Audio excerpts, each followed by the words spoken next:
जम्मू कश्मीर के बडगाम से बड़ी खबर आ रही है, जहां पर आतंकियों ने फिर से बाहरी मजदूरों को अपना निशाना बनाया है। जम्मू कश्मीर के बडगाम के मझामा गांव में आतंकियों ने 2 गैर कश्मीरी लोगों को गोली मार दी। दोनों को इलाज के लिए अस्पताल में भर्ती करवा दिया गया है। घायलों की पहचान जो है वो सूफियान और उस्मान के रूप में हुई है। दोनों उत्तर प्रदेश के सहारनपुर के रहने वाले हैं। ये बडगाम में जल जीवन प्रोजेक्ट में काम कर रहे थे। हमले के बाद सुरक्षा बल के जवान पूरे इलाके में आतंकियों की तलाश में जुटे हुए हैं। सर्च ऑपरेशन चल रहा है। बीते 12 दिनों की अगर हम बात करें तो जम्मू कश्मीर में गैर कश्मीरी लोगों पर यह दूसरा हमला है। 20 अक्टूबर को गांदरबल जिले के गगनगीर इलाके में आतंकियों ने 7 लोगों की गोली मारकर हत्या कर दी थी।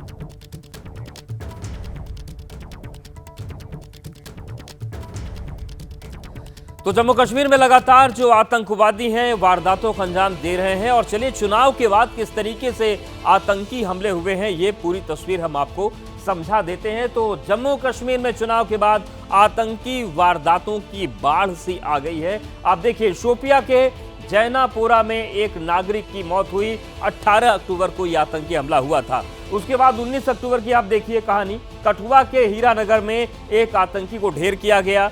20 अक्टूबर को गांदरबल में हमला हुआ, 7 लोगों की जान उसमें गई थी, बड़ा हमला हुआ था। और इसके बाद 24 अक्टूबर गुलमर्ग में 2 जवान शहीद हुए, एक मजदूर की मौत भी हुई जो जवानों के साथ सेना के लिए काम करता था। 1 नवंबर की बात करें तो बांदीपोरा में हमला हुआ और 2 बाहरी मजदूर इसमें घायल हुए। यानी कि ये जो घटना हुई है इसमें 2 सहारनपुर के मजदूर घायल हुए हैं जिनका इलाज चल रहा है। लेकिन लगातार सवाल यह उठ रहे हैं कि चुनाव के बाद से किस तरीके से आतंकी घटनाएं बढ़ी हैं। एक और बड़ी खबर आ रही है जम्मू कश्मीर से ही।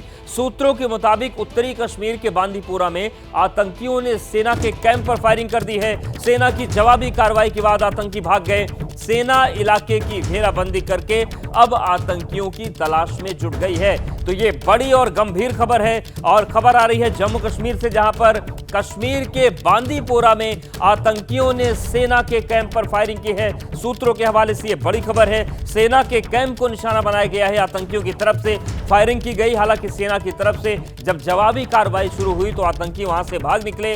अब सेना इलाके की घेराबंदी करके आतंकियों के सर्च ऑपरेशन में जुटी हुई है।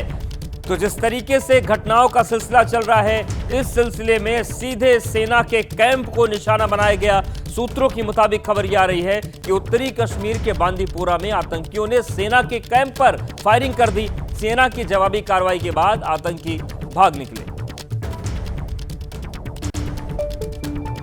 बड़ी खबर छत्तीसगढ़ के रायपुर से भी आ रही, जहां पर 2 पक्षों के बीच झड़प हो गई। इसके बाद दूसरे पक्ष ने घरों में घुसकर आगजनी कर दी। लोगों ने कई गाड़ियों को नुकसान पहुंचाया है और घर में रखे सामान को जला दिया। भीड़ ने एक घर में आग लगाने की कोशिश भी की। इसके बाद लोगों ने भागकर अपनी जान बचाई।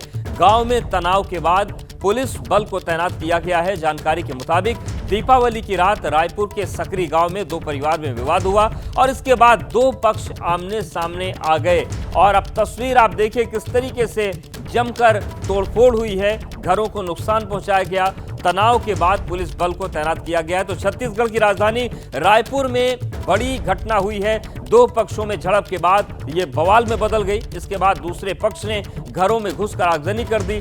लोगों ने कई गाड़ियों को भी नुकसान पहुंचाया है और घर में रखे सामान को जला दिया। भीड़ ने एक घर में आग लगाने की कोशिश की, जिसके बाद किसी तरीके से लोगों ने अपनी जान बचाई। ये 3 तस्वीरें आपके सामने हैं। 2 पक्ष भिड़ गए। आप देखिए किस तरीके से घरों में घुसकर तोड़फोड़ की गई, आगजनी की गई। अब तनाव के बाद पुलिस बल को तैनात किया गया है। रायपुर में दीपावली की रात 2 पक्षों के बीच पारिवारिक विवाद इतना बढ़ गया कि इलाके में अभी भी तनाव का माहौल है। इस वक्त एबीपी न्यूज़ की टीम सकरी गांव में ही मौजूद है और देख सकते हैं कि घटना से जुड़े हुए निशान अभी भी दिख रहे हैं। यहाँ पर गाड़ियों में भी तोड़फोड़ की गई तो कांच के निशान यहाँ पर दिख रहे हैं। इसके अलावा घर से निकालकर फ्रिज में भी तोड़फोड़ की गई। ये देख सकते हैं कि यहाँ पर फ्रिज को भी तोड़फोड़ कर दिया गया। जब 2 पक्षों के बीच विवाद चल रहा था तो ऐसा बताया जा रहा है कि कुछ असामाजिक तत्व भी जो है इसी घटना में शामिल हो गए, जिन्होंने आगजनी करने की कोशिश की लेकिन वो आगजनी नहीं कर पाए। ये देखिए, ये सोफ़ा में आग लगाने की कोशिश की कुछ लोगों ने यहाँ पर, और अंदर भी आग लगाने की कोशिश की, लेकिन आगजनी कहीं न कहीं रुक गई। लोगों ने समझाया कि विवाद जो है आपस में बैठकर समझाया जा सकता है। लेकिन जैसा कि लोग बता रहे हैं यहाँ पर कि अभी भी इलाके में तनाव का माहौल है। तनाव को देखते हुए जो है यहाँ पर सुरक्षा बल के जवान भी तैनात किए गए हैं। दो पारिवारिक विवाद था, वो पारिवारिक विवाद इतना उग्र हो गया कि वो दो अलग अलग समुदाय के बीच में विवाद हो गया। क्या विवाद है, हम लोगों से भी बात करेंगे और आपको दिखाएंगे कि आखिर जो है सकरी गांव में अभी भी तनाव का माहौल क्यों है। ये देख सकते हैं, कैमरा पर्सन से कहूँगा कि ये बाथरूम दिखाए। बाथरूम में भी जो है लोग घुसे और यहाँ पर तोड़फोड़ की। तो जबरदस्त बवाल हुआ है और बवाल के बाद लोग वहां पर काफी डरे हुए हैं, जिन्होंने आपबीती सुनाई कि कैसे एक साथ भीड़ ने उन पर हमला बोल दिया था। देखिए यहाँ पर कुछ गाड़ियाँ रखी हुई है, मैं दिखाऊंगा। कैमरा पर्सन होरीलाल से कहूँगा कि यहाँ पर दिखाए। जब भीड़ घुसी यहाँ पर 40 से 50 लोगों की भीड़ घुसी, तो यहाँ पर घर में जो ये मोटरसाइकिल रखी हुई थी, ये देखिए, ये गाड़ियाँ यहाँ पर रखी हुई हैं और गाड़ियों में भी जो है तोड़फोड़ की गई। ये देखिए, ये इस बाइक में भी तोड़फोड़ की गई। यहाँ पर ये जो दूसरी गाड़ी रखी है इसमें भी तोड़फोड़ की गई। इसके अलावा ये देखिए, यहाँ पर ये जो गाड़ियाँ रखी हुई है स्कूटी, इसमें तोड़फोड़ की गई। ये इस गाड़ी में तोड़फोड़ की गई।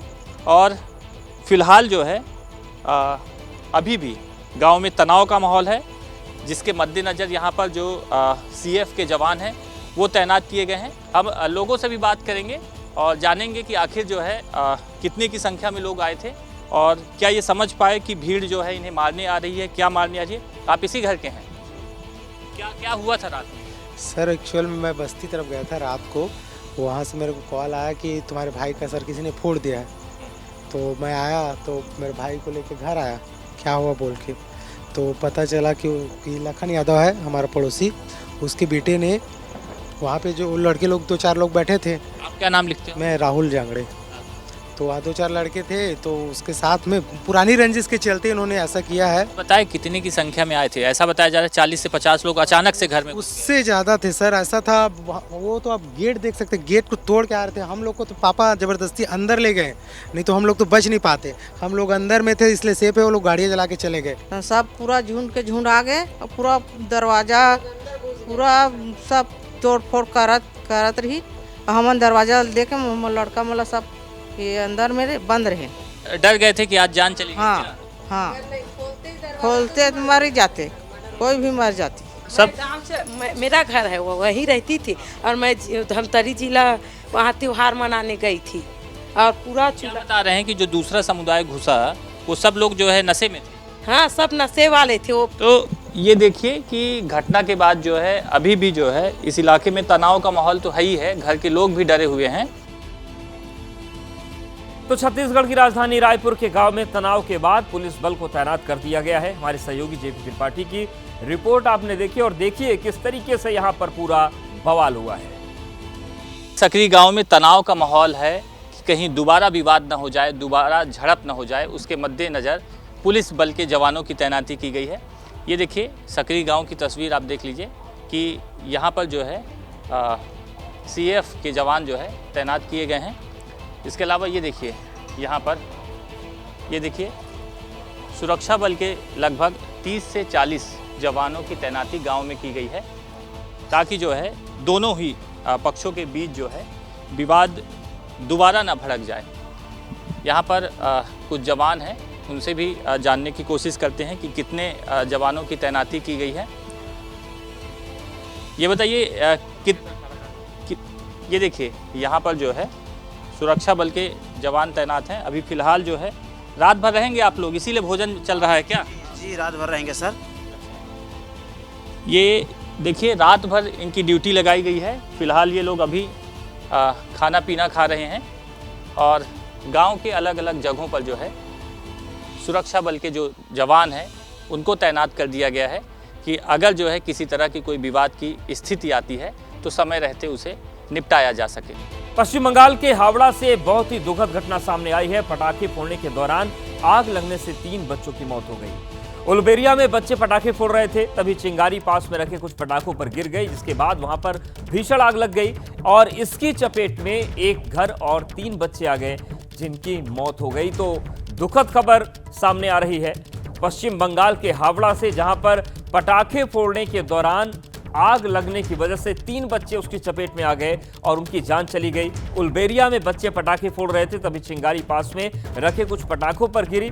इसके बाद आग लग गई वहां पर, जिसकी चपेट में एक घर आ गया और इसी आग की चपेट में आकर 3 बच्चों की भी जान चली गई।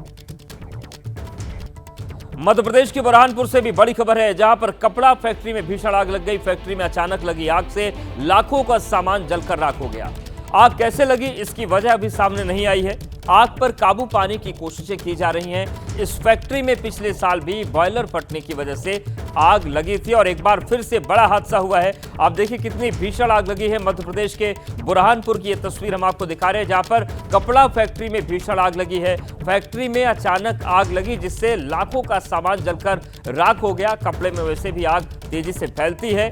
आग हालांकि किस वजह से लगी, ये अभी जानकारी स्पष्ट रूप से सामने नहीं आ रही है, लेकिन ये जरूर जानकारी आ रही है कि पिछले साल भी बॉयलर फटने की वजह से इसी फैक्ट्री में आग लगी थी और एक बार फिर से इसमें भीषण आग लगी, जिससे लाखों का नुकसान हुआ है। तो मध्य प्रदेश में बुरहानपुर की तस्वीर आपको हम दिखा रहे हैं, जहां पर कपड़ा फैक्ट्री में भीषण आग लगी है और ये आप देखिए किस तरीके से देखते ही देखते जो पूरा फैक्ट्री का परिसर था वो आग की लपटों में घिर गया। हालांकि मौके पर दमकल की गाड़ियां पहुंची, आग को बुझाया गया, पर उससे पहले नुकसान बड़ा हो चुका था। और ये आग किस वजह से लगी अभी तो कारण स्पष्ट नहीं है, लेकिन जानकारी ये मिल रही कि इसी फैक्ट्री में पिछले साल बॉयलर फट जाने की वजह से पहले भी आग लगी थी। ऐसे में सवाल ये है कि क्या यहाँ पर लगातार लापरवाही का सिलसिला चल रहा था। और आप ये तस्वीर देखिए किस तरीके से जब आग लगी तो कुछ ही समय में पूरी तरीके से भड़क गई और देखते ही देखते इसने फैक्ट्री को स्वाह कर दिया। तमिलनाडु के कोयम्बटूर में चाय के गोदाम में आग लगने से हड़कंप मच गया। आग लगने से लाखों रुपए का नुकसान हुआ है। हालांकि दमकल की कई गाड़ियों ने मौके पर पहुंचकर आग पर काबू पा लिया। तो बड़ी खबर तमिलनाडु को कोयम्बटूर से है, जहां पर एक चाय के गोदाम में आग लग गई और उसके बाद फौरन फायर ब्रिगेड को सूचना दी गई।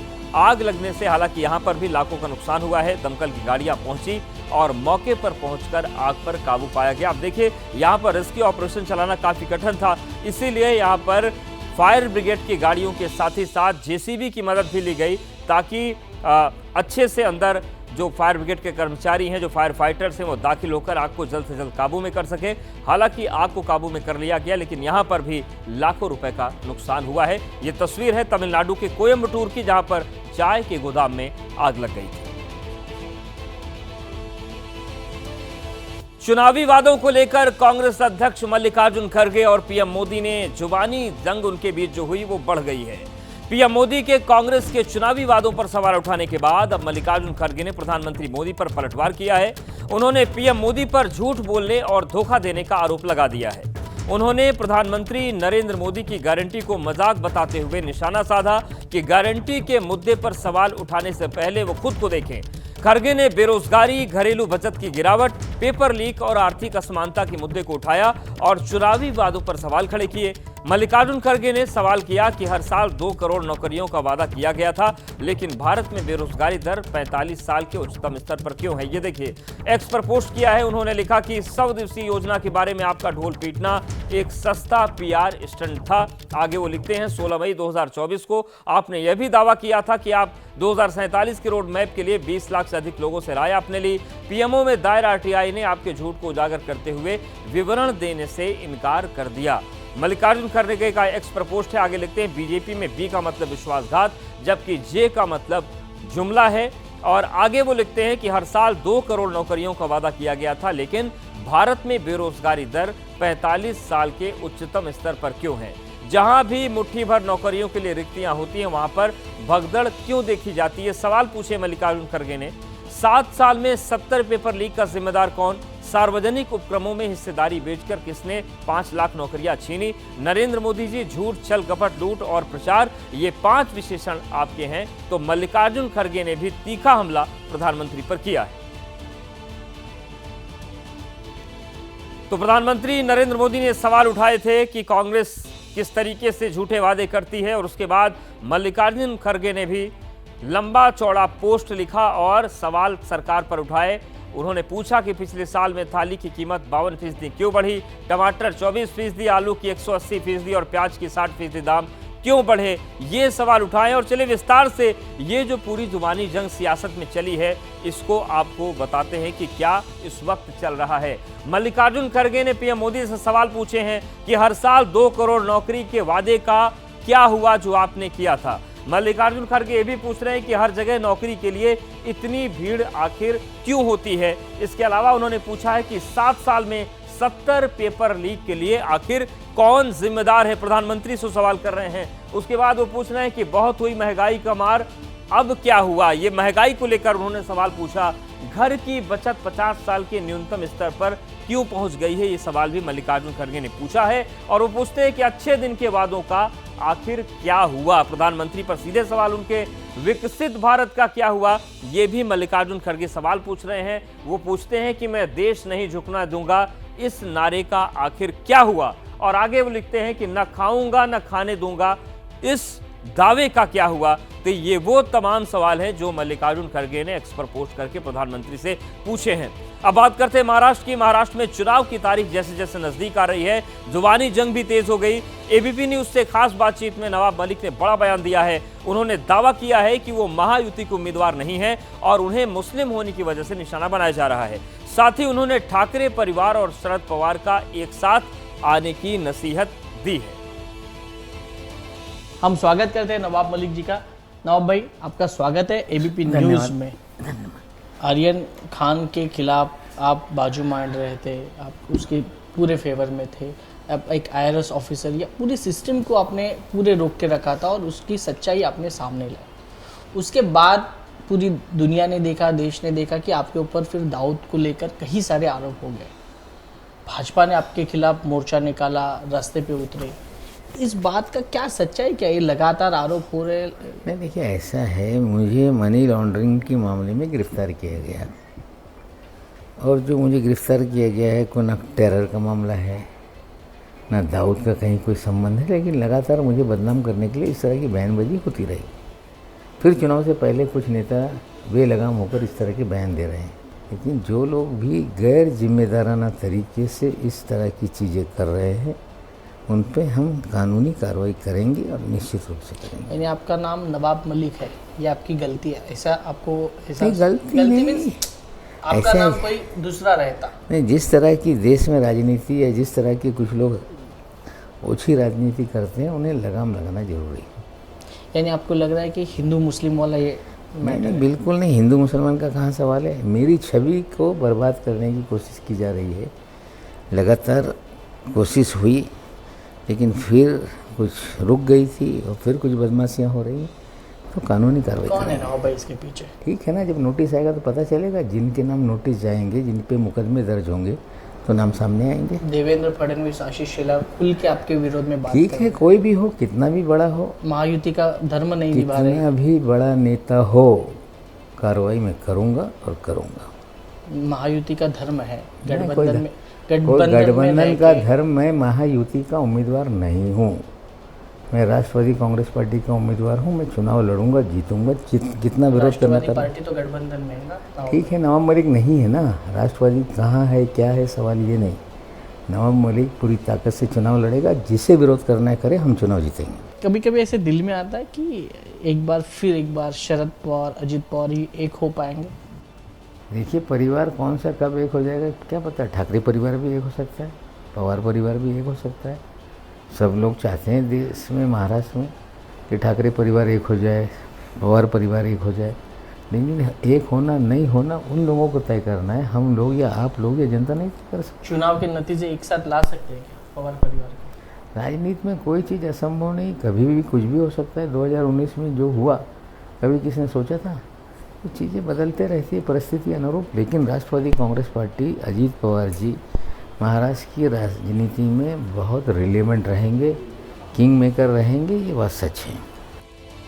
महाराष्ट्र में चुनावी सियासत गरमाई हुई है। महाराष्ट्र की ही एक और खबर की बात करते हैं। हमारे यहाँ कहा जाता है, यत्र नार्यस्तु पूज्यन्ते रमन्ते तत्र देवता, यानी कि जहां पर नारी की पूजा होती है वहां पर देवताओं का वास होता है। लेकिन आज महाराष्ट्र में उद्धव ठाकरे के सांसद अरविंद सावंत ने शिंदे शिवसेना के उम्मीदवार शाइना एनसी के लिए एक ऐसा शब्द इस्तेमाल किया कि नारी का मान अपमान फिर से मुद्दा बन गया।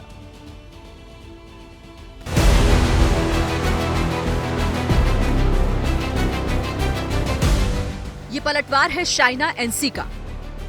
मुंबा देवी सीट से महायुति की उम्मीदवार है। मान्यता है कि मुंबा देवी समंदर के सैलाब से माया नगरी की रक्षा करती हैं। लेकिन इसी सीट की महिला उम्मीदवार पर विपक्षी नेता ने गंदा प्रहार किया है। इंसाफ की उम्मीद में शाइना एनसी पुलिस थाने पहुंच गई। उनके साथ महिलाओं का कारवां भी वहां पहुंचा। विवादित टिप्पणी के खिलाफ शिकायत दर्ज करवाई और माफी की मांग पर अड़ गई। आपको माफी मांगनी पड़ेगी। ये itemization, objectification, modesty of a woman को लेके सवाल, प्रश्न चिन्ह उठता है या नहीं? और उनके बगल में वो अमीन पटेल एमएलए खड़े हैं और वो हंस रहे हैं। जिस अरविंद सावंत से शाइना एनसी माफी की मांग कर रही है, वो मुंबई दक्षिण से शिवसेना यूबीटी के खासदार यानी सांसद हैं। इन्हीं की लोकसभा सीट में विधानसभा सीट पड़ती है मुंबा देवी। मुंबा देवी में उद्धव की मशाल जलाते जलाते सावंत शब्दों की मर्यादा को ही आग लगा बैठे। इम्पोर्टेड नहीं चलता यहाँ, इम्पोर्टेड नहीं चलता हमारे यहाँ ओरिजिनल चलता है, ओरिजिनल है हमारा। अरविंद सावंत के इस बयान के बाद महायुति ने महाविकास अघाड़ी के खिलाफ मोर्चा खोल दिया है। शाइना एनसी अरविंद सावंत को पुराने दिनों की याद दिला रही हैं, तो अरविंद सावंत भी माफी की बजाय सफाई पर अड़ गए हैं। 2014 और 2019 में प्रचार कर रहे थे, तब मैं लाडकी बहन थी और उन्होंने हमारा फायदा उठाया उनके प्रचार के लिए। आज वो बोलते हैं कि हम हैं इम्पोर्टेड। पहले बयान तो देखो, बयान में मैंने उनका नाम भी नहीं लिया है। पहली बात, हमने बोला बाहर का कैंडिडेट नहीं चलता यहाँ, इम्पोर्टेड नहीं चलेगा। इसमें क्या गलत है बताओ? दरअसल शाइना एनसी बीजेपी की नेता रही हैं और अब शिवसेना की उम्मीदवार हैं। एक सीट पर कांटे की लड़ाई और इसी जंग को जीतने के लिए नेताजी विवादित बयानों से भी परहेज नहीं कर रहे। इससे पहले झारखंड में कांग्रेस नेता इमरान अंसारी ने सीता सोरेन पर विवादित टिप्पणी की थी और अब महाराष्ट्र में माननीय महिलाओं पर अभद्र टिप्पणी करने से चूक नहीं रहे। और अब बात कर लेते हैं उत्तर प्रदेश की। उत्तर प्रदेश में भी बवाल का महिला एंगल आ गया है। यूपी में समाजवादी पार्टी के उम्मीदवार के शिव मंदिर में पूजा करने पर सियासत तेज हो गई। जिस तरीके से ऑल इंडिया मुस्लिम जमात के राष्ट्रीय अध्यक्ष मौलाना मुफ्ती शहाबुद्दीन रजवी बरेलवी ने कानपुर की सीसामऊ विधानसभा से एसपी प्रत्याशी नसीम सोलंकी के खिलाफ फतवा जारी कर दिया है। इरफान सोलंकी की पत्नी नसीम ने अपने प्रचार अभियान के दौरान दीपावली की रात वनखंडेश्वर मंदिर पहुंची थी। यहां पर उन्होंने भगवान शिव की पूजा की, दिए जलाए। नसीम सोलंकी के शिव मंदिर में पूजा करने का वीडियो जैसे ही सोशल मीडिया पर वायरल हुआ, इसके बाद उनके खिलाफ ये फतवा जारी कर दिया गया और उन्हें कलमा पढ़ने की नसीहत दी गई है। यही वो तस्वीर है। कानपुर की सीसामऊ विधानसभा सीट में उपचुनाव हो रहा है क्योंकि जो नसीम सोलंकी हैं उनके पति इरफान सोलंकी को 7 साल की सजा हुई है आगजनी के मामले में, और उसके बाद जब वो चुनाव प्रचार के दौरान मंदिर में पहुंचती हैं तो उनके खिलाफ फतवा जारी कर दिया गया। इस्लाम में मूर्ति पूजा हराम है। महिला हो या पुरुष, अगर वो अपनी मर्जी से वो पूजा अर्चना करती है, जल अभिषेक करती है, जल चढ़ाती है, तो उस पर जो है वो जानबूझ के अगर करती है तो उस पर सख्त हुक्म है, और अगर वो अनजाने में करती है, उसको जानकारी नहीं है, तो उस पर सिर्फ तौबा का हुक्म है। तो जिस महिला ने भी अगर अनजाने में किया है तो वो शरीयत की नजर में वो मुजरिम है। समाजवादी पार्टी की उम्मीदवार के खिलाफ फतवा जारी होने के बाद सियासत तेज हो गई है। बीजेपी ने समाजवादी पार्टी पर सियासी हमला बोल दिया है। समाजवादी पार्टी में और समाजवादी पार्टी के प्रत्याशियों में कितना भय हो गया है कि कल तक जो पार्टी हिंदू परंपराओं का उपहास उड़ाती थी, आज उनकी मुस्लिम प्रत्याशी जलाभिषेक कर रही हैं, शिवलिंग का दिए जला रही हैं, सनातन परंपराओं का पालन कर रही हैं। ये इससे पता चलता है कि उनको कितना डर है कि उनको मुस्लिम के साथ साथ हिंदू वोट भी चाहिए, इसीलिए इस तरह की हरकतें कर रही हैं। और मैं तो ये पूछना चाहता हूँ, आज कहाँ है वो उलेमा, वो मौलाना, वो काजी जो बात बात पे फतवे निकालते हैं। जब मोदी जी और योगी जी ने भव्य अयोध्या में राम मंदिर का निर्माण पूर्ण करवाया तो उस पर दर्शन के लिए भी वो लोग नहीं गए। ऐसे में सीसामऊ विधानसभा क्षेत्र में हिंदू मंदिर में जाकर के दर्शन केवल करके हिंदुओं को भ्रमित करना, मुझे लगता है कि ये पर्याप्त नहीं है। लोग जानते हैं। और माननीय अखिलेश यादव जी जो मुख्यमंत्री रहे हैं उत्तर प्रदेश के, एक जेब में वो टोपी रखते हैं और एक जेब में जनेऊ रखते हैं। जहाँ पर जिस प्रकार का वातावरण होता है, कहीं पर टोपी लगा लेते हैं और कहीं पर जनेऊ पहन लेते हैं। और अब बात करते हैं झारखंड की। अक्सर आपने लोगों को कहते देखा होगा कि मर्दों से कमाई और महिलाओं से उनकी उम्र नहीं पूछनी चाहिए। दोनों ही सही नहीं है। झारखंड के सीएम हेमंत सोरेन पर आरोप है कि न तो वो कमाई सही बता रहे हैं और न ही अपनी उम्र।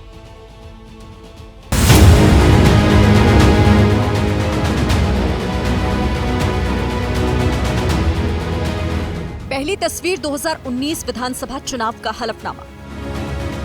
दूसरी तस्वीर 2024 चुनाव में दिया गया शपथ पत्र। यही दो हलफनामे झारखंड के सीएम हेमंत सोरेन के लिए बड़ा सरदर्द बन सकते हैं, क्योंकि दोनों दस्तावेजों में हेमंत सोरेन ने अपनी उम्र अलग अलग बताई है। 2019 के चुनावी हलफनामे में हेमंत सोरेन ने अपनी उम्र 42 साल बताई थी, लेकिन 5 साल बाद बहरेट विधानसभा सीट से दाखिल पर्चे में हेमंत सोरेन की उम्र 47 साल की बजाय 49 साल हो गई। अब बीजेपी पूछ रही है कि हेमंत की उम्र 5 साल में 7 साल कैसे बढ़ गई। हेमंत सोरेन जी किस पाठशाला में 5 साल में उसकी उम्र शायद 2 वर्ष अतिरिक्त वृद्धि हो जाती है। मैं चुनाव आयोग को इस संज्ञान में देना चाहता हूँ। हलफनामे में दी गई जानकारी पर खुद मुख्यमंत्री हेमंत की ओर से फिलहाल कोई जवाब नहीं आया है, लेकिन उनकी पार्टी जेएमएम का कहना है कि जो भी जानकारी दी गई वो बिल्कुल सही है। कि हम लोग कुछ न छुपाते हैं न कुछ छुपाने की कोशिश करते हैं। जो भी है क्रिस्टल क्लियर है, सब कुछ साफ है, दस्तावेज लगे हुए हैं, दस्तावेजों से ही मिलान होता है, वेरीफाई। हम फर्जी चीजें नहीं डालते एफिडेविट में। लेकिन सिर्फ हेमंत सोरेन की उम्र को लेकर ही सवाल नहीं उठ रहे, बल्कि बीजेपी ने हेमंत सोरेन पर अपने शपथ पत्र में संपत्ति की गलत जानकारी देने का भी आरोप लगाया है। ये कैसे संभव है मुख्यमंत्री जी? 5 वर्ष में आपकी आयु 7 वर्ष बढ़ गई। दूसरी बात कि इन्होंने जो प्रॉपर्टीज 2004 और 6 के बीच में खरीदी थी, उनका जिक्र इन्होंने 2014 और 19 के एफिडेविट में नहीं किया। अचानक 2024 में इनकी नींद खुली और इन्होंने इसका जिक्र कर दिया। तो क्या शपथ पत्र पे झूठी जानकारी देना एक अपराध नहीं? जेएमएम और उसकी दोनों सहयोगी अपने नेता का बचाव कर रही हैं, लेकिन बीजेपी हेमंत सोरेन के चुनावी पर्चे में अलग अलग उम्र के मामले में चुनाव आयोग से संज्ञान लेकर कार्रवाई करने की मांग कर रही है। अब बात कर लेते हैं उत्तर प्रदेश की सियासत की। यूपी की सियासत में रावण और दुर्योधन के डीएनए पर एक जंग छिड़ गई है। कल मुख्यमंत्री योगी आदित्यनाथ ने अपने भाषण में कहा था कि बांटने वाले लोगों में रावण और दुर्योधन का डीएनए काम कर रहा है और इस पर विरोधी दल भड़क गए। इसे अपने ऊपर किया गया सियासी हमला बता डाला। समाजवादी पार्टी ने कहा कि हमने बीजेपी का अहंकार तोड़ा है, इसलिए वो छटपटा रही है।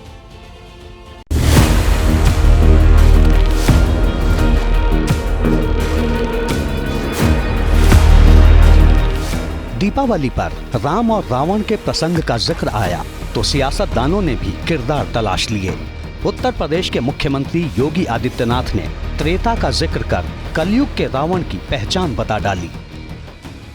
जाति के नाम पे बांट रहा है, कोई क्षेत्र के नाम पे बांट रहा है, कोई भाषा के नाम पे बांट रहा है, कोई अव्यवस्था पैदा कर रहा है।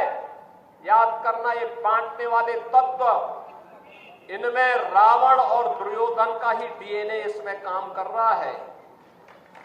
ये वही काम कर रहे हैं जो त्रेता युग में रावण ने किया था। मुख्यमंत्री योगी आदित्यनाथ के इस बयान को विरोधी दलों ने सीधे खुद पर हमले से जोड़कर देखा। समाजवादी पार्टी ने कहा, हमने बीजेपी का अहंकार तोड़ा, इसलिए वो छटपटा रही है। तो कांग्रेस ने कहा, बांटने का काम तो बीजेपी का है। माहौल गरमाया तो बीजेपी ने कहा कि ये लोग सत्ता के लिए कुछ भी कर सकते हैं। पीडीए देश में हो रहे चुनाव में और उत्तर प्रदेश में हो रहे बाई इलेक्शन में भारतीय जनता पार्टी को हराने जा रहा है और ये हार की छटपटाहट है जो और बढ़ेगी जब चुनाव और नजदीक आएगा, जब रिजल्ट सामने आएगा। समाजवादी पार्टी की ताकत बढ़ेगी। कहीं कोई बांट नहीं रहा है, कहीं कोई आपस में लोगों में मतभेद नहीं करता। मतभेद का काम का जो पूरा काम है वो भाजपा करते हैं, विशेष रूप से योगी जी करते हैं। पावर के लिए काम हुआ है। समाजवादी पार्टी हो या कांग्रेस हो या इंडी गठबंधन के लोग हैं, ये सत्ता प्राप्त करने के लिए लड़ाई लड़ रहे हैं, कुर्सी की लड़ाई लड़ रहे हैं। भारतीय जनता पार्टी देश के लिए काम करती है, सोसाइटी समाज के लिए काम करती है। सिर्फ यूपी ही नहीं, सीएम योगी के डीएनए वाले बयान की गूंज देश भर में सियासी हलचल मचा रही है। आदरणीय योगी जी ठीक ही कह रहे हैं। जो बांटने और काटने की राजनीति कर रहे हैं, दंगा फसाद उन्माद की राजनीति कर रहे हैं, भाई भाई में लड़ाना चाह रहे हैं, उनके अंदर तो दुर्योधन का, रावण का, दुशासन का ही डीएनए है। बड़ी खबर असम के जोरहाट से आ रही है, जहां पर आग का तांडव देखने को मिला है। जोरहाट में 3 दुकानों में भीषण आग लग गई। आग से करोड़ों रुपए की संपत्ति जलकर राख हो गई है। दमकल विभाग की गाड़ियां मौके पर पहुंच गई हैं। आग लगने के कारणों का अभी खुलासा नहीं हुआ है। ये तस्वीर आपको दिखा रहे हैं असम के जोरहाट की, जहां पर 3 दुकानों में आग लगी और ये भीषण अग्निकांड हुआ है। अब दमकल की जो तमाम गाड़ियां हैं वो मौके पर मौजूद हैं, लेकिन जानकारी मिल रही है आग से करोड़ों रुपए की संपत्ति जलकर राख हो चुकी है। आग लगने के कारणों का भी पता नहीं चला है, लेकिन ये जो भीषण आग लगी है ये असम के जोरहाट में, जहां पर 3 दुकानें जल गईं और दमकल की कई गाड़ियां इस वक्त मौके पर मौजूद हैं। आग पर काबू पाने की कोशिश की जा रही है।